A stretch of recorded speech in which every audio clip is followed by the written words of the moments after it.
mostly come from what happened in the Philippines, but since I believe there are many similarities with the cultures, the upbringing of the nations in Asia, and that we will be able to pick up principles and values, that we will work together on how we can do church planting wherever God has called us.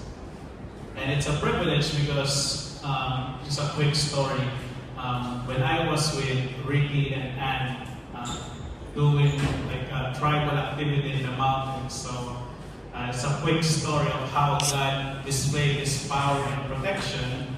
Because when we were camping and we went up to the mountains, because they have a tree that when they remove the bark, they can eat it in the tribe. And when we were on the way there, I stepped on a pit viper, bit my foot, and everyone was worried like, that's highly venomous. But praise God, nothing happened. So we went back to the camp, and then all the Batak tribes like, that's a serious case. And that was funny because every time, every moment, when I got back to the city, it's like, how was that pastor that was bit? And then when we met again in the airport, like, are you okay? Yes, I'm okay, I'm alive. So it's a story how God used that story to be connected even more to the Batak tribe. So this morning, I will share lessons on church planting in Asia. And if you have your Bibles with you, let's turn to Mark chapter 4, and we'll be reading verses 26 to 29. It's the parable about the growing seed. And it says here, and he said, the kingdom of God is as if a man should scatter seed on the ground. He sleeps and rises night and day, and the seed sprouts and grows. He knows not how. The earth produces by itself first the blade, then the ear, then the full grain in the ear. But when the grain is ripe, at once he puts in the sickle, because the harvest has come. Let us pray. Father, we thank you for this morning. We thank you for the privilege that all of us are able to gather together, hear encouragements, and receiving revelations for the past 2 days. I pray, Lord, that this third day we'll be able to receive more from you, to be equipped more by you. So I ask for your Holy Spirit to come and fill us, and give us open hearts to receive your word, your encouragement, and that when we go back to our local churches, to the nations where we are serving, we'll be refueled. We have a greater measure of passion in our serving, and we'll have lots of testimonies that we will bring back to our families. So help us, Lord, in Jesus' name. Amen. Amen. So I'll just go quickly with this parable about the growing seed. And somehow this is a parable that teaches us a couple of things on how we minister, on how we work with people. And it teaches us certain things, and definitely the first one is that we see that the growth, God will be responsible for it. He is sovereign, and He's the one who will bring growth to what we are doing. It says, it's shown here that the growth in kingdom does not rest on human efforts, but it rests on the power of God. As humans, we are limited. We know our failings, our weaknesses, how we oftentimes we choose to stay in comfort and sacrifice maybe a little bit or greater sacrifices than others. But even then, those things are limited. It's not about the formulas or the techniques or systems that we do, that when we reach out to a certain region or certain people group, because this method worked in the city, I will bring it to the tribes, and then hopefully it will work in the city. So that's not necessarily true, because it's not about the method, it's not about the formula, but it's about the move of God towards the people. So in church planting, as we preach, as we disciple, and even raise leaders, our human beings will be limited. But only God can transform hearts, only God can cause spiritual growth, only God can build the church, convict people of sin, and even open doors of opportunity for the gospel. So we rest in the sovereignty of God. We do not trust in our own wisdom, we do not trust in our own power, but we trust in the omniscient and omnipotent God. The second thing that we will see here is that making every effort in sowing the seed. And somehow, there's this, in the Philippines, it became a trend where we trust God, we trust His power, and somehow it produced negative effects. And instead of being more passionate, knowing that there's certain results in ministering, what happened is there became Christians who are lazy and irresponsible. Because God will do it even if I'm not in it. So, we see in the parable, the farmer went out to sow night by night, day by day he rises up, and then night he sleeps. He makes effort, he works hard, he endures, because there is certainty that God will work as well behind the scenes and will bring fruit. Even though we don't understand how the growth happens, let us make every effort and work hard for it. Just like what was mentioned yesterday, let's do our best, but God will do the rest. So knowing that God is sovereign should not lead us to be lazy and irresponsible, but to work harder, because we are certain that God will move. We will not be certain to whom, what time, or where, but we are certain that God will move. That's why even in Paul's testimony in 2 Timothy, he's saying, while bound in chains, he's saying, the word of God is not chained, and he's enduring everything for the sake of the elect. Because there are people chosen, I will endure all these hardships, this suffering, so that they may also obtain the salvation that is in Christ Jesus with eternal glory. There is success in preaching the word. There will be fruits. That's why let's work hard, let's give our best, and endure for the sake of the gospel. So human responsibility, our role is to obey, to do what God has told us, to go where God told us, but it is God who will be responsible to bring the final outcome. And the third thing that we can pick up on that parable is this: waiting patiently for the time of harvest.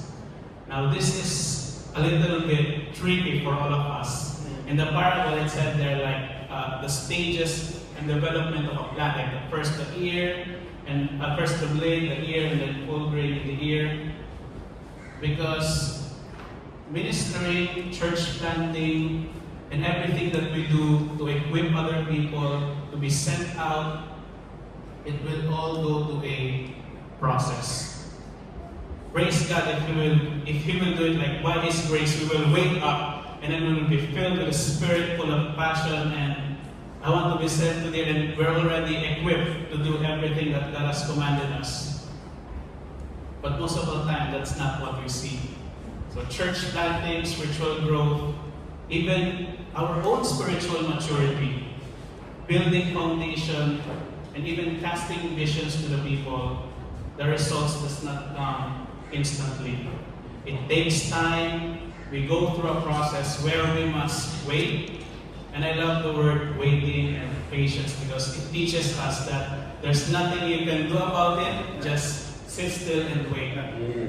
And then it's just like in the parable, we cannot force a seed that we planted in the day and then force it to grow into a plant or a tree at night. We cannot do it like overnight. No human effort can force someone to grow instantly.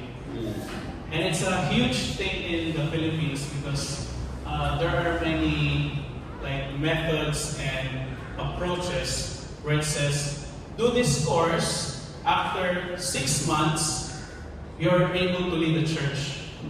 So it's like there's this program and like training that is time-based rather than seeing how God works carefully behind the scenes. So day by day, we wait patiently. Waiting patiently becomes harder for us because we have a generation that is shaping us to be more impatient. It's like everything is instantaneous, like everything, there must be quick results, quick outcome, like everything in the world now seems instant and fast. But we cannot do that to discipleship, training leaders, in church planting. We must learn to wait and be patient because these things will take time. Just like a plant, when we first put the seed, we sow the seed, it will take time to sprout, to have roots, to build foundation before it can shoot and grow up.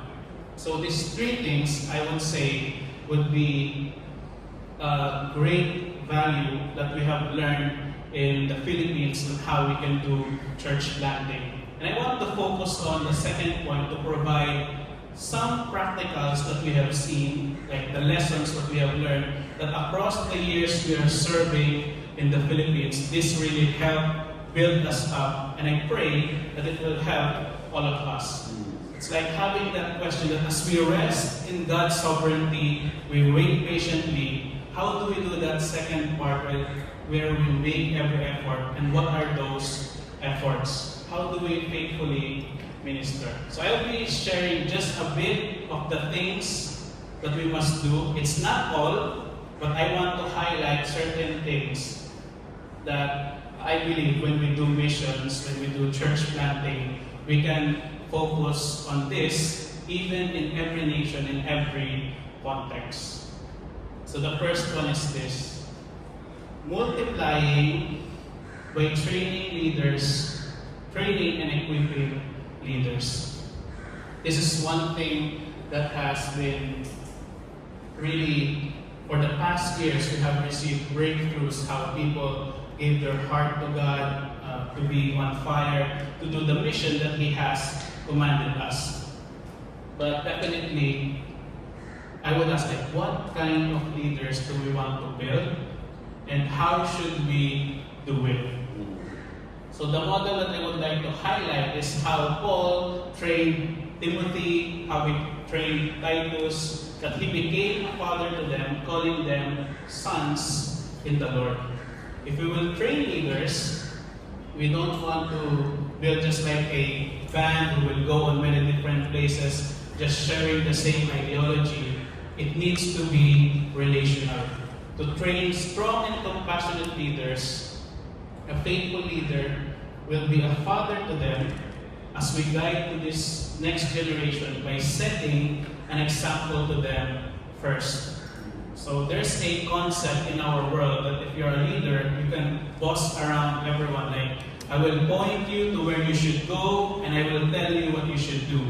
But even that model was countered by Jesus Christ. A countercultural approach is that to be a servant, to demonstrate how you want your followers to do as well when the time comes. And the lovely thing about the language of family, that if in leadership we will raise up sons and daughters in the Lord, children have a national inclination to imitate their parents based on what they see from them. So even babies that didn't learn how to speak yet, they will imitate what their parents are doing. We train leaders by modeling. So lots of training for leadership is not going to be done by pointing, but by preparing the path that we step forward first and let others follow through the course that we are doing. And when we use words for family, it's like it is a responsibility where we do not have a clock in and clock out system like, oh, I will take care of my baby starting at 8 a.m., but I will end at 5 p.m. because I have to clock out. I think none of the parents did that, right? It's like, Try. because family, like children, they're dependent to us, especially having a baby. And I had the privilege for the past months where I want my wife to go to sleep, and then I will be awake throughout the night taking care of the baby.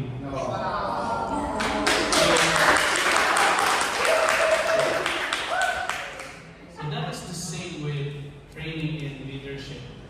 We don't just create courses like, it will be helpful definitely, but let's not limit our training of leaders to just have like, let's have leadership training once a week for an hour, and then let's meet on Sunday, do a little bit of training again. It's not a responsibility where we clock in and clock out, but we must always be readily available towards our sons and daughters. It will require a holistic effort. It will demand more resources, more of our time, more of our sleep. It will be more demanding, but it will also be more rewarding. Because the sons and daughters that we will train, they will carry also our DNA, that as they spend time with us, we spend time with them, imitating everything and passing on everything we know to them, they will carry it the moment we will be sending them out. And just like the picture when Paul said, like, please receive Timothy, I have nothing else like him. He has known my ways. And let's do that in our leadership. And at the same time, definitely for the people who have ministered for quite some time, there will come moments of disappointments when you raise up leaders. When you disciple someone and you face disappointments, rejections, and then somehow it's like, are all my efforts in vain because this person is still the same? So, if you will raise sons and daughters, we recognize we have lengthy patience and we have a lot of grace for our family. So, if someone offends us that is not part of our family, it's very easy for us to never associate with that person ever again. But I don't think we can do that to our children. It's like, oh, you offended me, I will cast you away this family. That doesn't happen. Because of love and the relationship that we have. So it is an encouragement that as we multiply by training leaders, yes, the theology, the training, the equipping is there, but it is all rooted in relationship, in unity in Christ. So that even in the hardships of the people we are raising, we walk with them in their highs and lows, that we will be there for their success, but at the same time, we will be there on their struggles to help them get back on track. So if we are the ones doing the training others to lead, I encourage every one of us to be a spiritual parent and do it faithfully. And if you're someone who is currently being trained, someone's mentoring you, taking care of you, be a faithful son and daughter in the Lord. Be discipled and allow your parents and leaders to shape you and train you. And somehow that would be another bit of challenge because submission during this time is like, it's like the meaning has been twisted. Somehow when you say you have to submit, you have to listen, you have to listen, it goes against every fiber of our being because of how the world trains us today. But the spiritual parents who are there, they do it for our own good. So it will be good for us to listen, to be teachable, and to learn from our parents. The second thing is this: after we multiply by training, we release these leaders that we are training. We release them for them to embrace their calling. The mission of God that He has given us is so huge. when he said like at first it will be in Jerusalem, Judea, Samaria, and then when he said that the next level is to the ends of the earth, it is a huge task. It is a huge mission for all of us. And what makes us think that this is something that we can do just by ourselves? It's unimaginable. So for example, in the Philippines, we often pray and cast the vision like, to the 2,000 inhabited islands, let us plant churches. And that would look like we need 2,000 leaders, 2,000 teams, and 2,000 times the current resources that we have. So it is a huge task. If we do not multiply by training and equipping others that they may take their stand, how can we go to this? How can we accomplish this mission that God has given? So this is the aim as we train and equip leaders. If it's for church planting or missions, it is the aim why we raise leaders. It is not just to keep them tucked under our guidance, like you will forever be in my church, something like that. It's not that. But it will come to a point that we must release them so that they will embrace the call of God in their lives. And it is a challenge because a challenge that we may face is this, for leaders to let go of authority. It is difficult. I praise God because it is something that I never struggled with. But some of us, and maybe many churches also in Asia, we have seen this, where there was a leader who does everything. He does not delegate. He failed to train. The moment he died, the church shut down because no one else was there to take their stand and lead the church. And everyone will just decline like, I cannot lead. I don't know how to do it.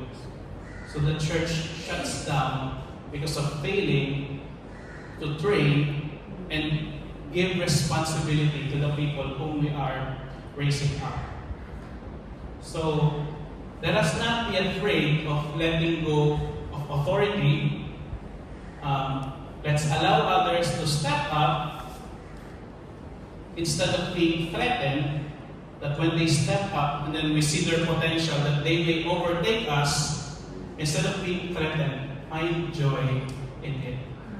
Wouldn't it great for the kingdom of God that there will be many great men and women of God, even more having greater potential than us? It's going to do great things for the kingdom of God.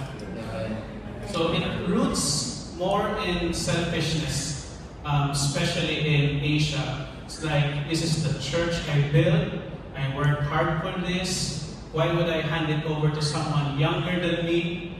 Or why would I hand it over to someone and then I will go to a different place and work hard from the beginning again? But when we see the nature of the church, God does not call us to camp or stay and be static in one place. He calls the church to campaign. And I love the words that JW quoted yesterday, like, mission exists because there are places that worship does not exist. That's the goal of the church, to display the manifold wisdom of God that has been hidden for ages. So when we fail to delegate tasks or to give room to others, it will not draw out their full abilities. It is also poor stewardship of the people that God has entrusted us with. So let's find the balance. So I'm not saying that, let's give them tasks already because they may be conceited, they may be proud.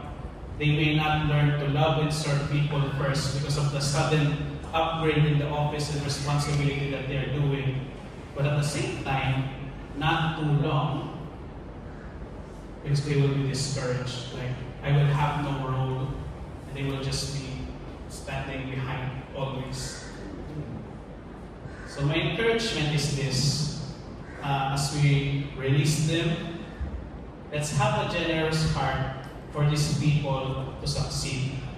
Oftentimes when we do things, we always ask the question, what is it in me? What is it for me? Like, what will I get out of it? What's going to be the benefit for me? But let's change that by looking how to serve others, to cultivate, and that they may flourish and thrive. So it is a reality, but if we do not raise leaders, if we do not release them, how can the gospel be continuously preached? How will the mission continue? How will we do church planting? Because the reality that we will face is that we will not live forever. Physically, we will not live forever. Even our tomorrow is not guaranteed. We will be growing older. It means we will be weaker physically. And the limitations of our human body, that we cannot split our bodies to serve in multiple locations at once. But this is why we raise the leaders. We raise sons and daughters who will carry our DNA, who will carry our heart, so that as we are faithfully serving in one location, we will be sending people, or we will be sent, or we will be sending others. That's why in 2 Timothy is like, Paul is encouraging Timothy, like, entrust the gospel to others who will be faithful to teach it to others also. So let's raise leaders, but at the same time have a generous heart of releasing them.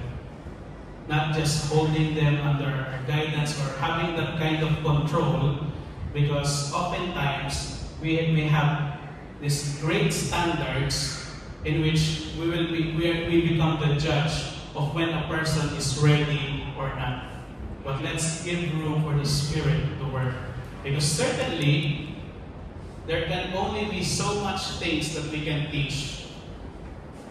There's a limit to what we can teach to people. But the Holy Spirit can teach more than what we can teach.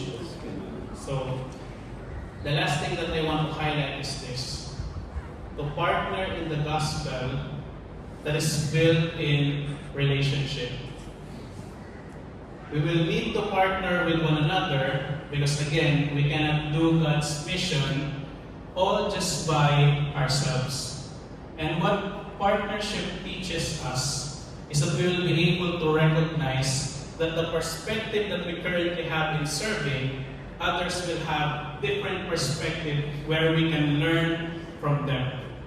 In our ministry, in our church, we will have certain strengths, we will have weaknesses, and we will need help how we can work out on those weaknesses. But at the same time, it will be the same for other churches as well.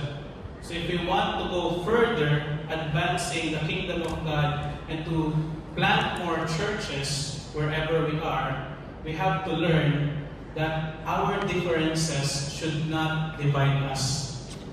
It's a barrier that we must cross, and that we must have this patience and grace with one another to walk with their weaknesses, to help them pick it up, and at the same time refining the strengths that they already have.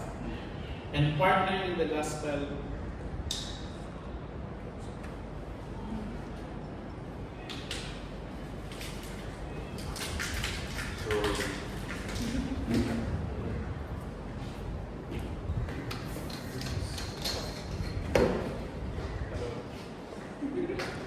Is it switched on? Oh, there, yeah. So, partnering in the gospel will humble us because it will teach us that we are not the solution to all things. We are not going to be the center of the world, because I am there, the ministry will succeed. Because always our limitation will remind us that we need each other's help. We do not have everything. We do not know everything. But partnership will help us carry each other's burdens as we are there for one another's success. And this is something that we must work hard, because certainly in the kingdom of the world, how it looks and how it operates, that if you are different, you have to be hostile, you have to be divided. If you do not speak the same language, they are your enemies, they are against you. But in the kingdom of God, it was a beautiful picture like yesterday where every different language singing the same song. We have different dialects, different language, but that doesn't divide us. But rather, even in our many differences and diversity, we are beautifully united because of what Jesus did. So partnering in the gospel that is built in a relationship is something that we must work hard. And it may begin by having in mind the nations, the people that is far from us, remembering them in prayers, intentionally communicating, working out through the time differences, again, making every effort to build this kind of partnership. So let us not build a kind of partnership that is merely transactional, like, what do you need? Okay, I will give. But rather, there's this relationship, again, like a family, a genuine concern for one another because we are all part of God's family. Let us go beyond what is commonly being made, like churches will just be doing charity for others. And it's going to be a reality also in reaching out the unreached people. In Asia, there's a often highlight that people will go to a community, they will do like gift giving, they will do feeding programs, and then they will celebrate and preach Jesus for the whole day, only to return back to that community the next year. So it is difficult. How can you build? How can you have relationship with one another? And let alone, if we will have many church plants, we will be scattered across the nations. So let us work hard to be connected, to be intentional, and not just going to be transactional. And we must make every effort to cross every boundaries that hinders us with the gospel of Jesus. And all these things, as we work hard for it, let's have again in mind that this will take time. This is not something that we will learn instantly, because definitely it's difficult. How can we work out all our differences? How can we work out like in our culture how we do things? And I would love, and definitely it's like a picture of being married, like being so united to someone that you will notice even the tiniest bits and details, and then sometimes that's different. So it's like me and my wife, like I have a different way of folding clothes, just different way of folding clothes, but we have to work it out together. Like, how do we want to do this? She is right.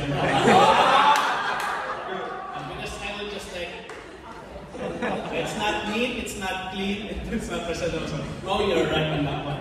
But try to imagine in marriages, like you have your own selfish self with another selfish individual being united as one.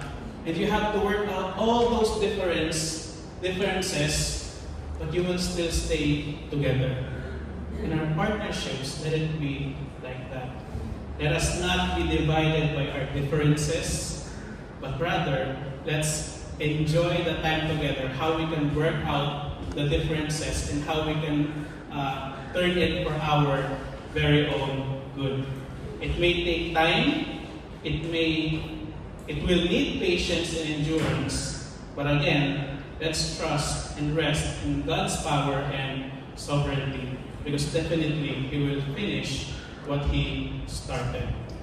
So as we go out to church planting, in our discipleship, whatever we do, let us give our best. Let's make every effort. And even to a point in which, as we will be church planting in many different locations, a helpful thing that I've learned across leading a church is the importance of listening. Listening first. Because when I first led a church, I come from the main church, and then when I moved to another one, I led it in the way how we would lead it in the first church. And then there was a lot of disappointments, like, why do we do things this way? They don't understand. And being me, young and impulsive, I was 22 at that time. So what happened is, let's just do it this way because I prefer it without listening. So, do not do that. Because it will, listening first will allow us to connect and build a bridge together. And when we understand each other why we do things, it will remove unnecessary offenses, unnecessary conflicts that may create a rift in our relationship. So during the first year I was leading, many people got offended, like, why are you not listening to us? So listening is really important. And now when we go to tribes, when we go to unreached people groups, we must be careful not to bring just our the lenses, how we do church, how we reach out. Because what we have learned in certain areas, in the provinces, if you will go there and mention already that you are a pastor and that you will plant a church, there will be many different responses that you may face. One is they will evade you and the community will move further. That happens. The other is they will be hostile against you. Because there are places that we must learn, in certain areas of the Philippines. If you will mention that you are a church planter, and then that you will do activities to invite people, there's a tribe there that was taken advantage of by a syndicate. And then what they did is, they invited lots of people from that tribe, young people, and go to our church camp. We will preach God, and then the one who introduced himself was a pastor. And then it turned out it was a syndicate who's abducting young people, turning them into militants. And then because of that, that tribe was extremely hostile to pastors. So let's study the context, let's listen first, and let's seek God's wisdom, how we can enter that community. So instead of just barging in, and this is the word of God, let's build a bridge first to cross and build relationship first. So that happens in the Philippines, but it could be expressed differently in many different nations. But let us do this like a principle that we must build the bridge, partnering first, and then seeking God's wisdom, because we will really sense it, right?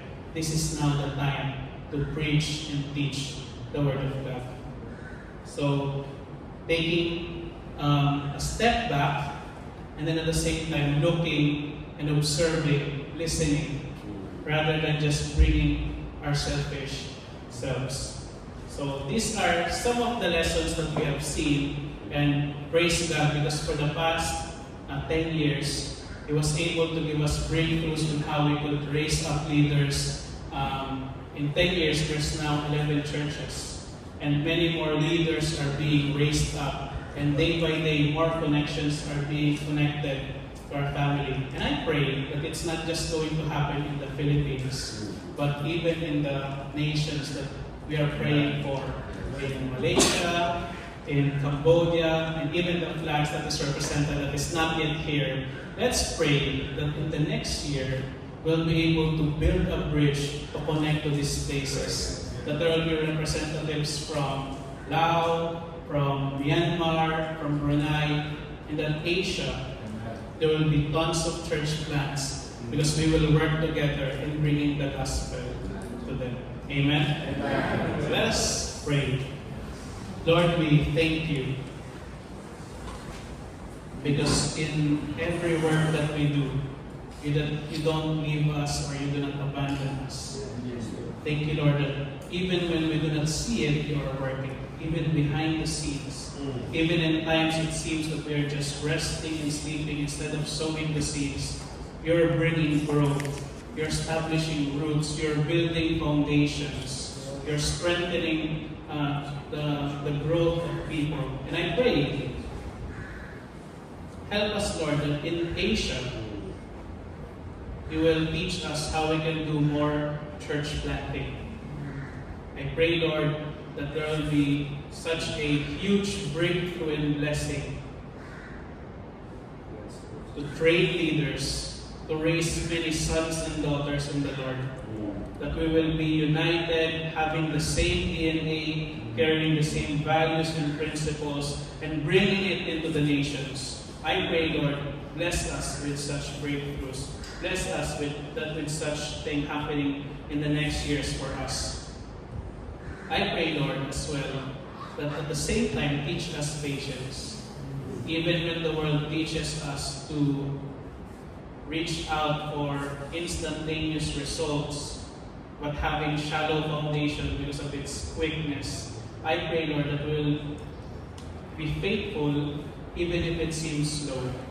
Even it seems there's no noticeable changes, that we'll have steady, consistent faithfulness rather than going for the big things and then suddenly tripping up along the way. I pray, Lord, that may you bless us with wisdom to see how we can enter communities, how we can enter unreached people groups, that we'll be able to find keys and build bridges to every area where you are sending us. Teach us, Lord, to think beyond the sphere where we are in. Not just considering, for me, not just considering the churches in the Philippines, but Lord, lift our eyes and lift our gaze to see the need of the nations, and that we will be working hard together how we can help and build each other. Help us, Lord, work out even our differences, that we will really be relational, like a family, that being a family that you intended us to be. So God, help us and let it be through your Holy Spirit. Because if it's just us working in ourselves, we cannot do it. So help us, Lord. Thank you for this time, and I pray that these words will really speak to us, and that we'll be able to apply certain things when we go back to our local churches. So let not your word return void, but speak to us, Lord, and may we receive more revelations. We bless your name in Jesus' name.